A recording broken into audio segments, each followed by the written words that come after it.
I'll have to share a new link. The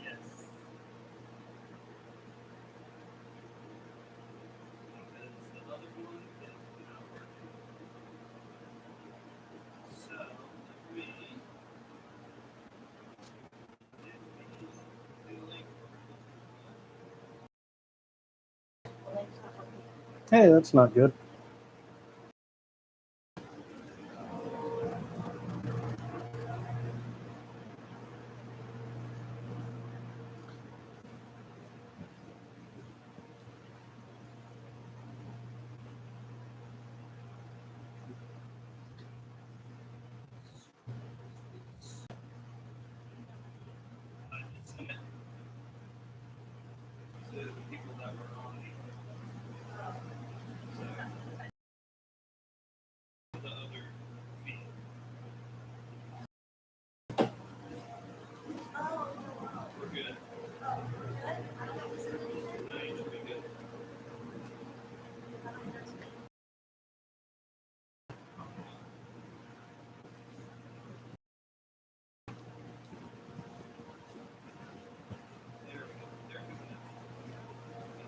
All right, I've got 4 texts asking when.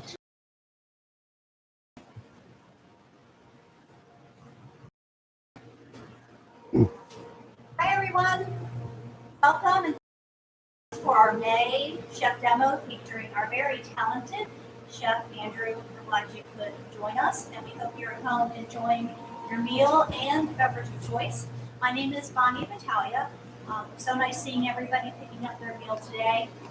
We thank you for your purchase, and we thank you for your participation because it makes a direct impact on our mission and the culinary program here at ENC.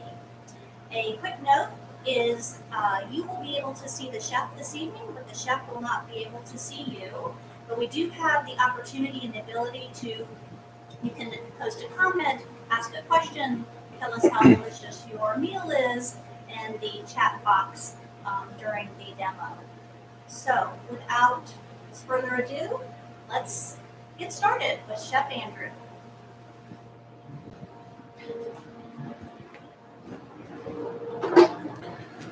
Hi, everybody, and thank you for joining us tonight. This evening, we are going to travel a little bit through Central and South America for flavors for our meals this evening. And just like you should do with every meal, we are going to get started at least part of the way with dessert. We need to go ahead and melt down our chocolate and butter for our chocolate mousse. So we're going to go ahead and get over to our stove here where I've got a double boiler set up.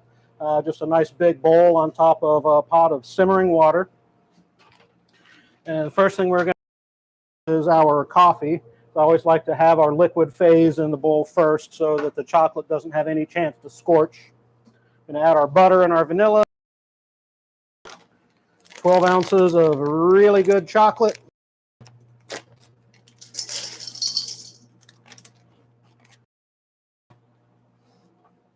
And our spices, our cinnamon, smoked paprika, and cayenne pepper. A little bit of this really goes a long way. You'll get a decent kick out of your chocolate with just the amounts in the recipes. If you like a little bit more flavor, you can try adding a little bit more. I would suggest being careful. The heat does intensify pretty quickly. We're just going to dump that into our bowl. And make sure our heat is on low and let that chocolate start to melt down. And we'll need to stir it from time to time during the course of this demonstration. But we can go ahead and move on to our appetizer. I'm going to go ahead and skip a demo on the slushie. I figure the audience here is at a high enough level to where they know how to put ice and other ingredients into a blender and turn it on. So the first thing we're going to do is we're going to roll out our empanada dough. You'll notice that I did not give you a recipe for empanada dough. That is because the stuff can be bought at your local grocery store. Not every grocery store carries it, but if you go to the Publix, at least the one on Brawley School Road here in Mooresville, you can find it in the freezer section, aisle 7. So the first thing we're going to do is we're going to roll out our empanada dough just a little bit. We want it to be a little bit thinner. We also want it to fit into our empanada mold that we're going to use. Rolling pin will do the trick for this. If you have a pasta making attachment for a KitchenAid mixer or one of the pasta rollers that you clamp onto a table, that will give you a much more consistently thick product. I'm just going to go ahead and roll this out. We're going to grab our little empanada maker here, and we're going to just drape our dough right into it. You want the dough to be a little bit bigger than the empanada maker itself, and we'll just cut away the edges after we press this together. So here we have our filling. This is basically just braised chicken with sliced olives, a little bit of chipotle and adobo. There's a little bit of egg in there to kind of hold everything together. But you can fill empanadas with pretty much anything you want. And for empanadas really vary on the region. If you go to the Caribbean, you'll find them filled with guava paste. It'll be more like a dessert. There are beef fillings, pork fillings. You will find some that are just stuffed with nothing but cheese. But these are fairly easy to make, and you can fill them with whatever your heart desires. So one of the tricks to using one of these empanada folders is to understand that you can't really put a lot of filling into this. You'll probably find the first couple of times you use it that you put way too much in. That's all right. You can always take it out. And this empanada dough is not very expensive. I think a pack of 10 sheets runs about $2. So next thing we're going to do is we are going to take just a little bit of egg wash. An egg wash is just a little bit of beaten egg. You can add a little bit of water to it if you want to make it a little bit more loose, but we want this to stick a little bit, so we don't really want to thin it out too much. We're just going to put a little bit right on the edge here before we fold it. And just take this and just pull it right over, press down. You see that we have a fair bit of dough left around the edge. Just take a knife and cut that away.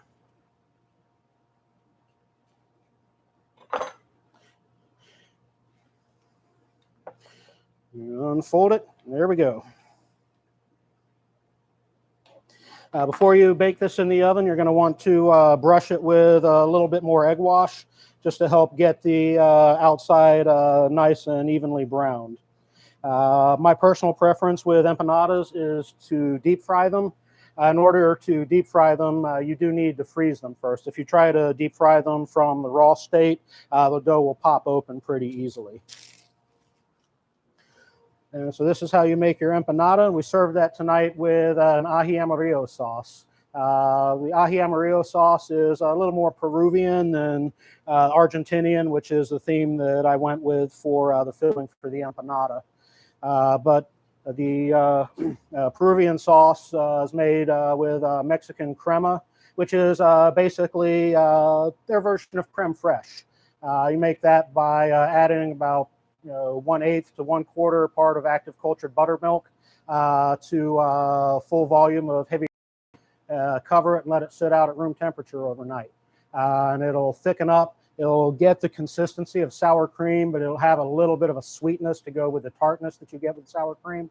The other nice thing about creme fraiche or crema is that it cooks very well. If you try to cook sour cream, it's going to separate on you, but creme fraiche will not. Which is why it is a wonderful ingredient to use in your kitchen. So there's our empanada. I'm going to go ahead and set this aside. I'm going to run over here and give my chocolate a little bit of a stir. My butter is mostly melted, and the chocolate is coming along pretty nicely. You definitely want this to melt pretty evenly, but you want to take it off of the heat before the chocolate has completely melted, because you want to give this a little bit of a chance to cool down. We're eventually going to fold this melted chocolate into a whipped cream stabilized with gelatin, and if the chocolate is too hot, then it will collapse your cream pretty quickly. We've got this stirred together pretty well. Back onto the heat. And now we're going to move on to our main course.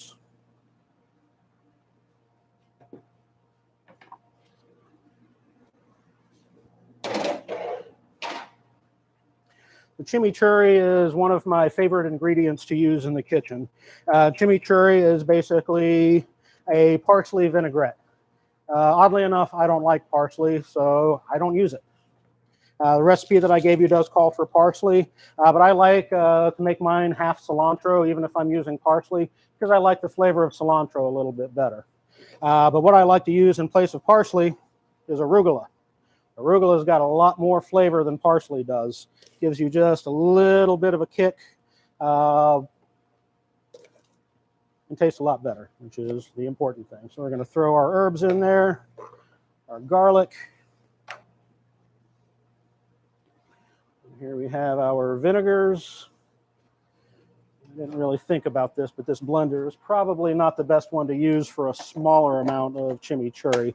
See how well this processes.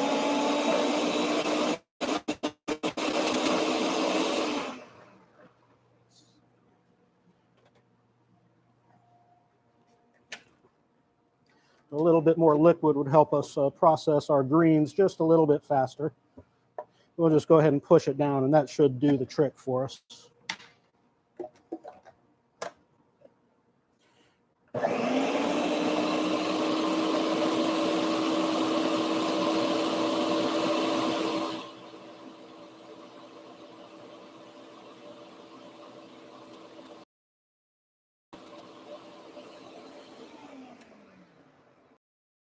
I mean, this is almost like making pesto, just with slightly different ingredients. No cheese. Again, these are not traditional ingredients for a chimichurri, but I feel like it gives it much better flavor. It's easy enough to just pull the tops off of your bunches of parsley and cilantro. You don't want a whole lot of stem in there, but a little bit is not going to hurt you. Generally, I like to take this mixture out and stir the oil in a bowl if I'm turning this into a sauce, but I mostly use chimichurri for a marinade anyway.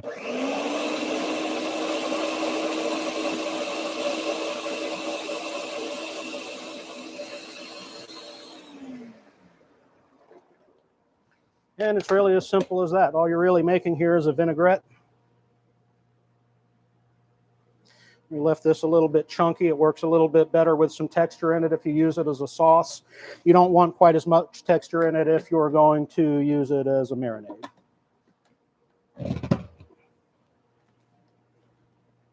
So the other components of our dish are grilled vegetable, which is the cast iron plancha.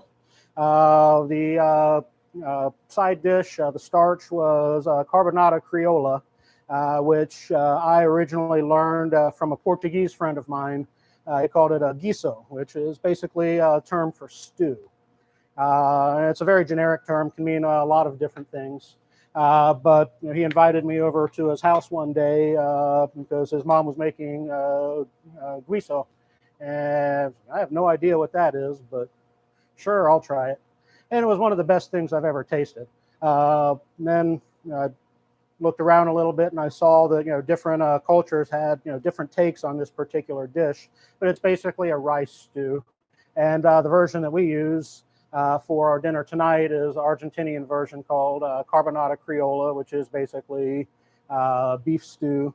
What I was thinking about is like that term criolla, boy, that sounds an awful lot like Creole. And that made me think, this is really not much different than making jambalaya. And it's really, the term Creole in jambalaya basically just means that there's tomato product in it.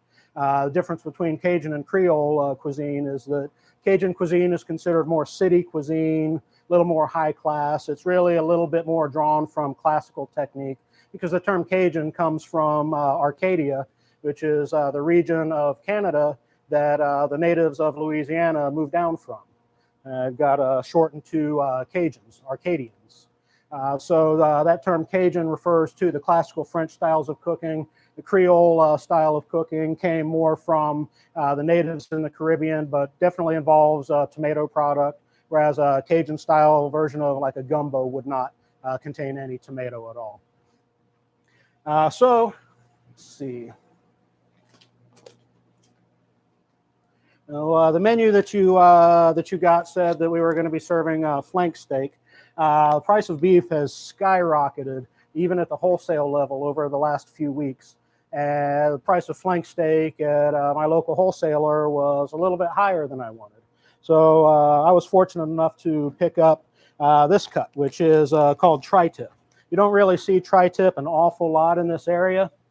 Tri-tip is really considered like a Californian style barbecue. You take this cut of meat and you grill it over really, really high heat. This muscle comes from the bottom sirloin. It usually has a little bit of a fat cap on it. Depending on how I'm going to cook it, I may or may not remove this. If I'm going to cook this on the Weber kettle, I'm probably leaving most of the cap on. I might just trim it down a little bit so that there's an even layer across the top of the meat. But if you marinate it and you sear it on a plancha, like we did for our beef tonight, you really don't want all this because it's going to render out and it's going to make a really big mess. For the beef that we cooked tonight, I took this fat cap completely off. Not sure what I'm going to do with this one. I may throw it on the smoker this weekend. But this is a tri-tip. It's called the tri-tip because it's basically triangular in shape. Again, this cut comes from the bottom sirloin. The other two muscles that you can buy from the bottom sirloin are called flap meat, F-L-A-P. And you also get the ball tip roast from the bottom sirloin as well. Top sirloin is usually cut into the sirloin steaks you're used to seeing in the grocery store or at restaurants. So here we have tri-tip that has been marinating since Monday. So this thing is going to have all sorts of flavor. And we are going to take this, and we're just going to take it right out of the bag, marinate and all. Throw it right onto our plancha. And the goal here is to get a really, really good sear on this piece of meat. The more char that you get on it, the more flavor it's going to give you. So we're going to get that temperature up and we're going to let that thing sear. I'm going to go wash my hands.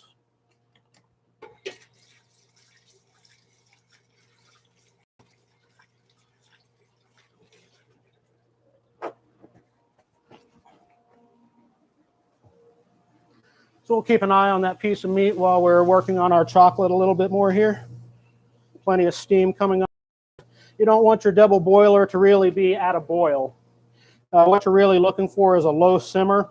You don't even need that as long as the water's throwing off to melt your chocolate. We'll go ahead and pull this over here so we can see it a little bit better. We can see that this is pretty well melted. There's still a few chunks left in it. I think it needs just a little bit more time on the heat to melt down just a little bit more. Then we'll take it off and let it start cooling.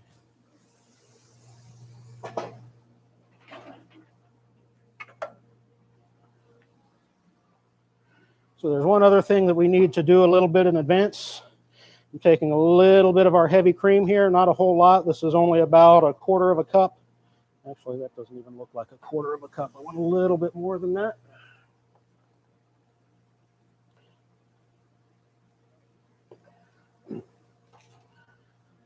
So heavy cream, not a whole lot. Little package of gelatin. We are going to measure out just a teaspoon. You could probably even use a little bit less. And the less you use, the better mousse texture you're going to end up with. But what we're going to do is we're going to sprinkle this just lightly over the surface of our liquid. And the gelatin is going to start absorbing some of the liquid. We call this blooming the gelatin. You want that dry powder to work its way into your liquid portion there. And then you'll warm it up to loosen it up. At that point, we'll be able to incorporate it relatively easily into our whipped cream.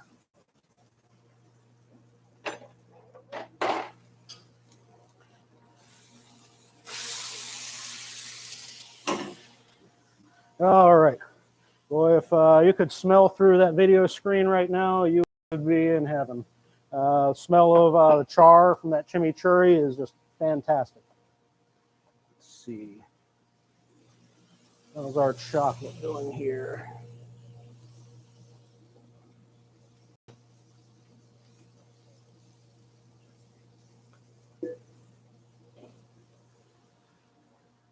All All right, so I think we're pretty good here. There's just a few chunks left into our chocolate, but we've got to let this cool down just a little bit before we do a whole lot else. A little bit of butter left to melt there. So I'm just going to keep on stirring that, set that aside.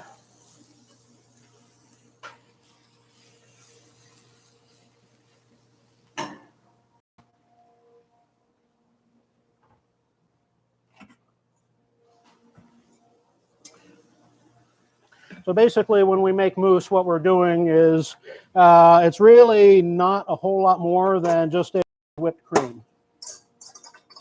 In order to make a really good whipped cream, you need your equipment to be pretty cold.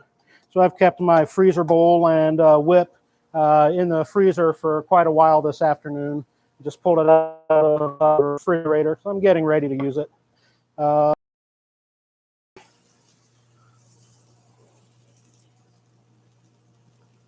We're just going to place that over low heat, and basically all we really want it to do is warm up.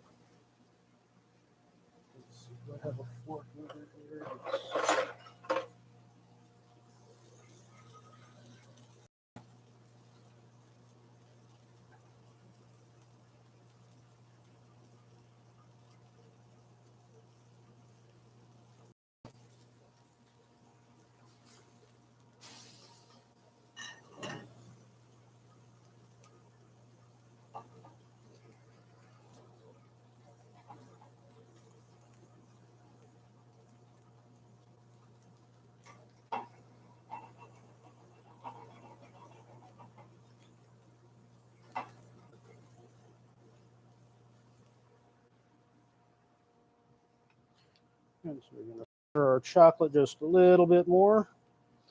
This is definitely looking good. Chocolate definitely needs to be about body temperature before you try to incorporate your whipped cream into it. Room temperature is a little bit too low.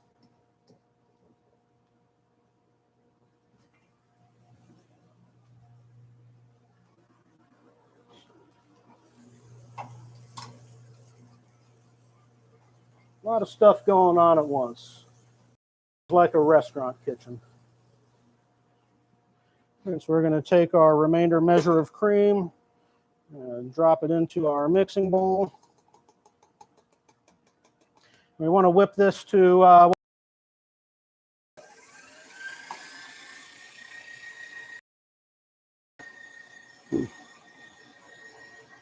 so you don't want to walk away from your mixer when you're whipping cream, or else you'll end up making butter. Butter is not the desired end result here. Basically, what you're doing is you're creating a volume by pushing all the butter fat together, and it's, excuse me? It could be, depending on when you added the chocolate to it. I mean, if you added the chocolate and then whipped it some more, yes, you probably would end up with chocolate butter. I'm not sure how it would combine if you whipped it into butter and then tried to add the chocolate. You probably just melt the butter. But I was working at a restaurant one time in Pinehurst, and my chef was British, and he had a very, very dry sense of humor. And one day I was making whipped cream for the Garde Manger station, and I went back into the kitchen. The bake shop was in another part of the restaurant where the mixer was. I went back into the kitchen and started prepping something else and forgot about it. And chef strolls into the kitchen and goes up to my sous chef and says, "Hey, are we out of butter?"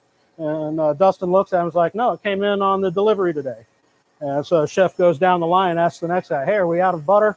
And I said, "No, I think it got delivered today." And he walks down to me and says, "Hey, are we out of butter?" And I said, "I don't think so." And he said, "Well, somebody's making butter in the bake shop. Either that or they let their whipped cream go just a little bit too long." I was like, "Oh, sorry, chef." But he always had a really good way of getting his point across without really being a jerk about it, without being nasty about it. Still make you feel kind of like, I could do this a little bit better. All right, so I'm going to cut this off for just a second. And we're going to take a look at this piece of tri-tip. I probably shouldn't have gotten rid of that cutting board just yet. I'm just going to reuse this one. All right. So we want a really good char on the outside, a lot of color.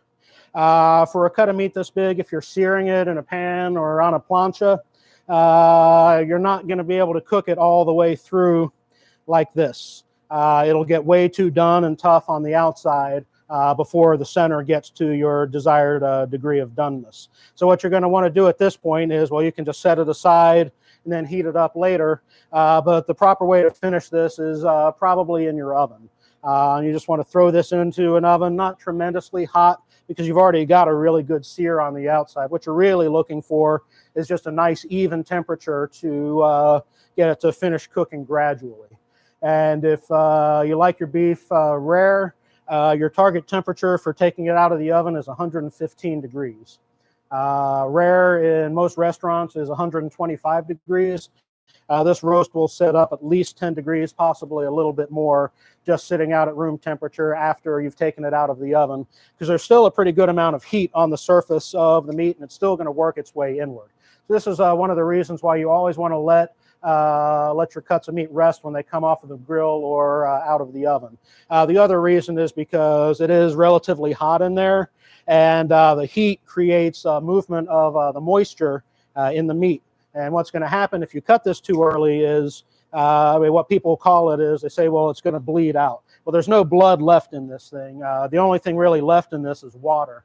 But that moisture is going to run out of the meat if you cut it while it's still really hot, and it's going to end up anywhere but in your mouth.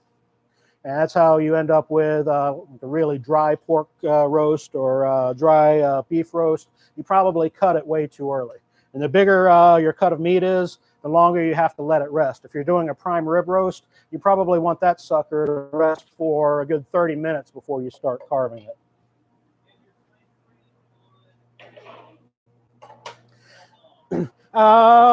This marinade is pretty powerful, so a day is enough. Depending on how you package it, you may be able to do it a little bit less. I didn't marinate the ones that I seared for our dinner tonight much more than 12 hours, but I also vacuum sealed them. I put the marinade in a bag and I ran it through our vacuum sealer here in the kitchen. We've got a nice chamber vacuum sealer that works a lot better than your food saver that you have at home does, because what it does is it sucks all the air out of the chamber instead of just out of the bag. So you can put marinade in a bag, and when it seals, because all the oxygen is coming out of the chamber from behind where the open end of the bag is, all the liquid stays in the bag. You just lose all of the atmosphere in the bag.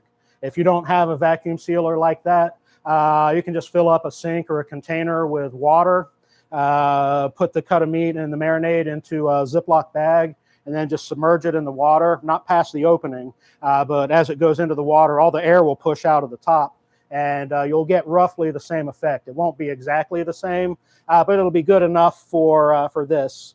But the more pressure you're actually able to get out of the bag, or the more oxygen you're able to get out of the bag, the more the marinade will suck into the meat. So you'll have to marinate it that less of a time. I wouldn't really want to marinate this much longer than 24 hours unless you really, really like the taste of that chimichurri. All right, so we're going to go back to our mixer over here, and we're going to take a look at our whipped cream so far. And this isn't really even forming peaks yet. As you can see, it's pretty much just dropping right off of the whisk. So we're going to probably run this for about 15 to 20 more seconds to get it to medium peaks. And once we get there, I'll show you what that means.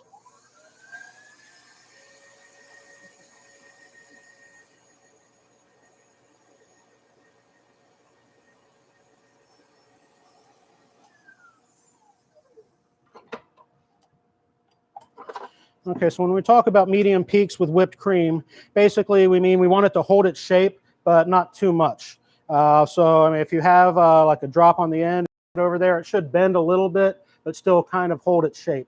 At this point, we're just barely at medium peaks. So I actually want this to go just a few more seconds before I start adding in our gelatin. Our gelatin is cooled down relatively well now, and you can see that this mixture is now nice and smooth.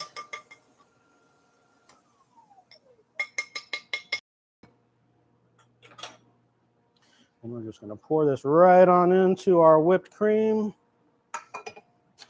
Turn it back on, and we're going to whip this up to what we call firm peaks. Now, if you're going to serve your mousse right away, you don't really need to add the gelatin. The gelatin is there to stabilize it so that the whipped cream will hold its shape for about a day or so. You really don't want to keep it longer than that. But now we have this, turn it up. That peak is not going anywhere. This is what we call stiff peaks.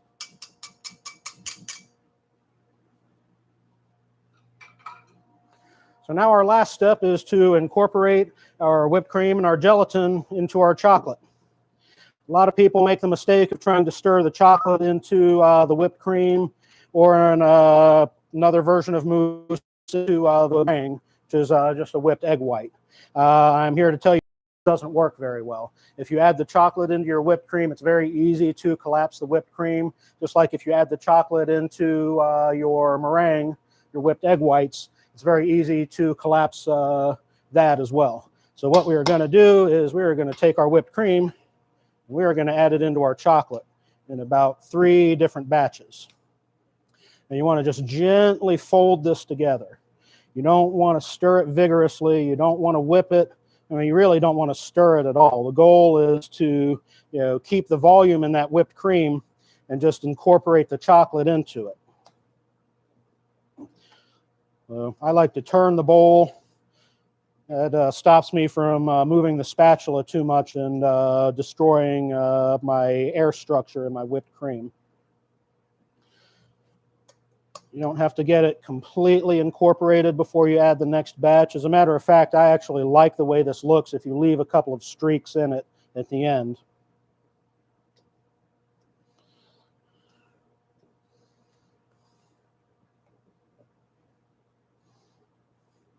You can see this is still holding its shape really nicely. It's not just collapsing right down into the bottom of the bowl. We've got that pretty good, so we will go ahead and scrape out the rest of our whipped cream here. Go right into our chocolate mousse. That's probably about as much as we need. And then we stir, stir, stir. And the more cream you add into this, the lighter the color will be.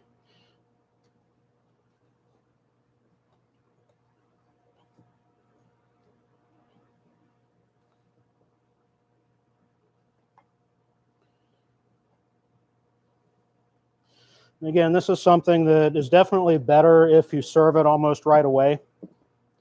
If you can't serve it right away, you're probably going to get a better texture if you let it sit out at room temperature for a few minutes before you consume it.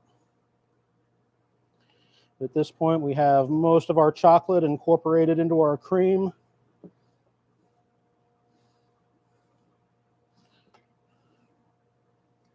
And this is probably about as much as I want to work it. It's about right. A little bit spicy, quite a bit chocolatey. It's exactly what you want.